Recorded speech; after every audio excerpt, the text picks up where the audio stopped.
So hi hello friends, welcome to our channel. இன்றைக்கான video என்னென்னு பார்த்தீங்கன்னா மீன் பிடிக்கிற வீடியோ தான். அதை எப்படி பிடிச்சோம், என்ன மீன் பிடிச்சோம், எங்கே பிடிச்சோங்கிறத தான் வந்து பார்க்க போகிறோம். ஸோ அன்றைக்கி வந்து பார்த்திங்கன்னா என் ஃப்ரெண்டு வீட்டுக்கு போயிருந்தாங்க. வந்து பார்த்திங்கன்னா இந்த நாய்க்குட்டி ரொம்பவே ராவடி பண்ணிகிட்டே இருந்துச்சுங்க. இதை சும்மா தான் தூக்கி வச்சுருந்தோம், அப்புறம் கீழே விட்டுட்டோம்.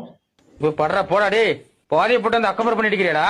ஸோ இந்த கிணத்துல தான் வந்து பார்த்திங்கன்னா மீன் பிடிச்சோம். மீன் பிடிக்க யூஸ் பண்ணது வந்து பார்த்திங்கன்னா கொஞ்சம் ஆயுத பூஜைக்கு யூஸ் பண்ணுற பொறி, அப்புறம் வந்து பார்த்திங்கன்னா கோழி வலைன்னு சொல்லுவாங்க, ரிங்குன்னு சொல்லுவாங்க. அந்த ரிங்கில் வந்து யூஸ் பண்ணி தான் பிடிச்சோம். இப்போ ஃபஸ்ட் நமக்கு வந்து பார்த்திங்கன்னா ஒரு 20 மீன் மாட்டுச்சு. அதில் வந்து பார்த்திங்கன்னா 2-3 மீன் வந்து பார்த்திங்கன்னா சிக்லெட்ஸ் மாட்டுச்சு. பார்த்துருப்பீங்க, தெரிஞ்சிருக்கும், ஆரஞ்சு கலரில்.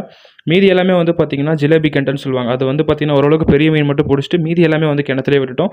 ஸோ இந்த ட்ராப் பார்த்திங்கன்னா உங்களுக்கு வந்து தெரிஞ்சிருக்கும். இந்த ட்ராப் யூஸ் பண்ணி தான் பிடிச்சோம். ஸோ கோழியோட ரிங்கை வந்து ஒன் சைட் கவர் பண்ணிவிட்டு அதில் பொரியை போட்டு அப்படியே தூக்குறப்போ வந்து பார்த்திங்கன்னா ஒரு 50-60 மீன் பக்கம் பிடிச்சோம். ஸோ அது எல்லாமே வந்து பார்த்திங்கன்னா பெருசாக இருக்கிறத மட்டும் எடுத்துகிட்டு மீதி வந்து அப்படியே வந்து பார்த்திங்கன்னா கிணத்துல விட்டோம். ஏன்னா வந்து நெக்ஸ்ட் டைம் பிடிக்கிறப்ப யூஸ் ஆகும்னு சொல்லிட்டு பாதி மீன் வந்து ஃப்ரைக்கும் பாதி மீன் வந்து மீன் குழம்புக்கு வச்சிட்டோம்.